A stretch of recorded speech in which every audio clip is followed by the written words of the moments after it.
지금 보시는 거는 임신 초기의 산모에 대한 검사입니다.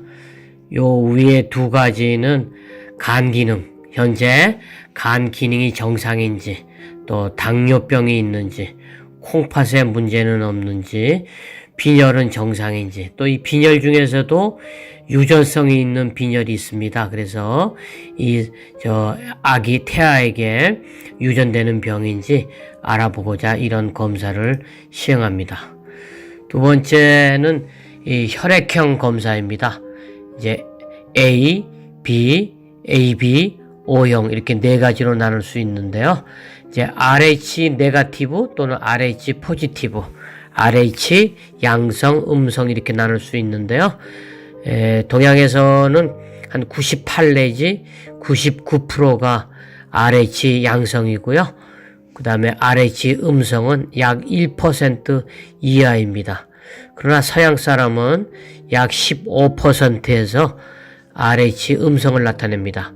이것은 혹시 산모가 출혈이 있다든지 수술하게 돼서 출혈이 많을 때 수혈할 때 아주 중요한 그런 문제가 발생합니다. 또 엄마는 RH 음성이고 아기는 RH 양성일 때도 문제가 생길 수 있기 때문에 미리 그 면역 주사를 맞게 됩니다. 그래서 이러한 것을 예방하기 위해서 매우 중요한 검사입니다. 그 다음에 HIV라고 하는 거는 에이즈 검사, 우리가 많이 알고 계시죠? 면역 결핍증에 대해서 오는 그런 전염성 질환이고요. 루벨라라고 하는 것은 이제 일명 독일 풍진이라고 그러는데요. 독일 홍역이라고도 하는데요. 우리말로는 풍진 그렇습니다. 그래서 이제 풍진 검사에는 두 가지가 있는데요. IgG가 있고 IgM이 있습니다. IgG는 과거에 이 산모가 자기도 모르는 사이에 풍진에 감염되었다 이런 뜻이고요.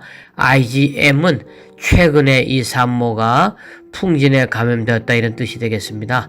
그래서 이제 이 IgG, IgM이 둘 다 이제 네거티브인 경우가 있고 IgG만 양성인 경우가 있습니다. 이런 경우에는 이 산모가 전에 풍진이라는 병을 앓았기 때문에 굳이 예방접종은 필요가 없겠습니다. 그런데 이제 IgM이 양성인 경우에는 이 산모가 최근에 그 풍진에 감염된 것으로 되어서 매우 심각한 기형을 동반할 수 있습니다. 그래서 IgM 검사가 매우 중요하겠습니다. 그 다음에 이제 HBS, H 요거는 이제 B형 간염, 항원을 말하고 HBS, AB는 B형 간염 항체를 말합니다. 그래서 이것은 HBS, AB, 그러니까 B형 간염 항체가 있는 것이 매우 중요합니다. 그래서 없는 경우에는 이 예방주사를 한 달 간격으로 3회 맞는 것이 중요하고요. 그 다음에 이제 산모가 HBsAg, B형 간염 항원이 있을 때는 우리가 흔히 보균자라고 합니다. 그러면 아기한테도 이 간염이 전염될 수 있기 때문에 분만 후 직후 면역 글로불이라는 것을 맞게 되면은 아기한테는 큰 영향이 없기 때문에 이 검사가 매우 중요하겠습니다. 그 다음에 이제 RPR 이런 것은 이제 매독 검사입니다. 산모가 매독에 감염되어 있는지. 근데 이 RPR은 위양성, 그러니까 실제로는 병이 없는데도 양성으로 나오는 경우가 있습니다. 그래서 이걸 확진하기 위해서 TPLA 또 FTA, ABS, IgG, IgM과 같은 정밀 검사를 먼저 시행합니다. 그래서 이 검사에서 양성이 다 나왔을 때는 산모는 매독 치료를 받아야 하고요. 그 다음에 이 검사에서 음성이 나왔을 때는 그냥 몇 달 간격을 두고 재검사를 하면 되겠습니다. 그런데 이제 FTA, ABS, IgM은 특히 산모가 최근에 매독에 감염된 것으로 볼 수 있고 FTA, ABS, IgG는 좀 과거에 매독에 감염된 것으로 볼 수 있습니다. 그래서 이 매독균은 보통 18주 이전에, 어떤 책에서는 20주, 그러니까 임신 4개월, 5개월에 아기한테 태반을 통해서 전염이 됩니다. 그래서 그 이후에 치료를 받게 되면 이 태아는 나와서도 계속 RPR, 즉 매독 검사에서 양성으로 보이기 때문에 이 어린아이가 살아가면서 일생 동안 매독 검사의 양성으로 나오기 때문에 그건 좋지 않습니다. 그래서 보통 이 검사에서 양성으로 나올 때는 임신 4개월 이전에 페니실린 주사를 1주 간격으로 3회, 그러니까 3주에 걸쳐서 페니실린 주사를 맞는 것이 좋겠습니다. 그 다음에는 이제 갑상선 검사입니다.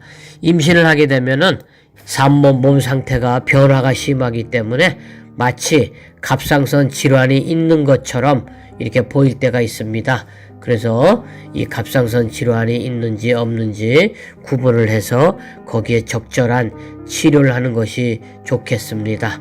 그럼 맨 마지막에 이거는 소변 검사입니다. 소변 검사에서는 단백질이 나오는지, 아니면 당뇨가 나오는지, 아니면 또 혈뇨가 있든지, 아니면 염증이 심해서 백혈구가 많이 나오는지를 구분해서 거기에 적절한 치료를 하는 것이 좋겠습니다. 톡소플라즈마, 임신 초기에 검사합니다. 톡소포자층은 고양이를 종숙주로 하는 기생충으로 학명을 그대로 읽어 톡소플라즈마라고 합니다. 고양이의 배설물을 통해 외부로 전염됩니다. 그러나 인체 감염은 배설물과의 직접적인 접촉보다는 그것에 오염된 과일이나 야채, 흙, 그것을 먹고 감염된 돼지나 양고기를 특히 덜 익혀 먹은 경우에 잘 전염이 됩니다. 미국의 경우 덜 익은 돼지고기 섭취에 의한 톡소플라즈마 감염이 가장 빈번한 전파 경로로 알려져 있습니다. 요즘에는 개나 고양이 등을 반려동물로 키우는 가정이 많아 임신한 경우 감염을 두려워하는 경우가 많습니다. 그러나 반려동물은 정기적인 기생충약을 복용하므로 실제 감염의 위험은 적다 하겠습니다. 반려동물을 키우는 여성이 임신을 원할 경우 3개월 정도 전에 동물과 분리를 하든지 동물들에게 상품화된 사료 또는 기생충약도 정기적으로 먹여야 합니다. 임신 초기에 누구나 검사를 받는 항목은 아니지만 산모가 걱정이 심한 경우에는 혈액 검사로 쉽게 알 수 있습니다. 면역 글로불린, IgG, IgM을 검사합니다. 실제 한국에서는 많이 없는 질환이기도 합니다. 임신해서 갑상선 기능에 이상이 있을 때 약물 치료를 받습니다. 그래서 산모가 갑상선 기능 저하거나 항진증이 있을 때 거기에 맞는 치료를 받으면서 아기를 출산하시는 것입니다. 그렇게 치료하지 않으면 치료가 안 된 산모한테서 아이가 이제 출생하게 되면 아이한테 영향이 있기 때문입니다. 매독은 엄마가 임신 중에 매독에 걸렸을 때는 태아의 어떤 골격계에 심각한 문제를 만들어 줍니다. 그렇기 때문에 임신 중에 매독을 정확히 치료하면 태아에게 별 문제가 생기지 않습니다. 임신 중에 간염은 비형 간염이 태반을 통과하지는 않습니다. 그렇지만 이제 출산이나 모유 수유 등으로 인해서 아이가 엄마가 간염 복균자 여기 검사 물류에 나온 S 항원이 양성일 때는 우리가 더 자세한 검사를 하거든요. 그래서 물론 이 항원이 양성으로 나오면 모유 수유를 안 합니다. 그리고 엄마가 S 항원이 양성인 경우에는 반드시 아이가 출생하고 나서 면역 글로불린 주사를 맞아야 합니다.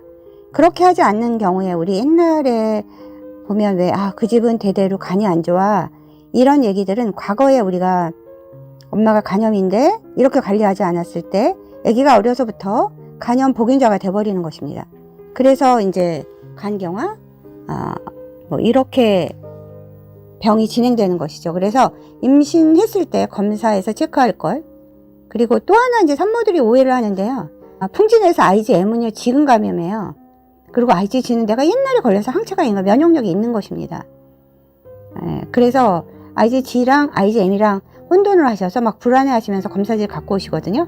그래서 검사하셨을 때 차근히 자기 것을 놓고 한번 비교해 보세요. 그러면 정확한 정보를 본인이, 물론 의사 선생님이 다 설명을 해주셨는데 다시 갖고 오셔서 저 이게 양성인데 위험하지 않나요? 이렇게 물어보시는 분도 있거든요. 그런데 저는 정말 애를 많이 받은 의사예요. 그래서 임신 중에 풍진 때문에 문제가 됐던 경우는 제 평생 거의 없었어요. 한 환자는 임신 중에 풍진 IgM이 양성이었거든요. 근데 그런 경우에 어떻게 하냐면 25주 넘어서 탯줄에서 피를 뽑아요.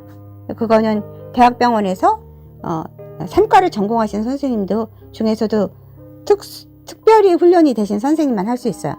그래서 풍진이 태반으로 을 통해서 아기한테 전염이 됐는지를 확인하고 그 산모는 아기를 건강하게 낳고 지금 그 아이가 건강하게 잘 컸습니다. 그래서 너무 산모들이 알고 계시는 풍진에 대한 걱정은 안 하셔도 될 것 같습니다. 도움이 되셨으면 합니다. 감사합니다.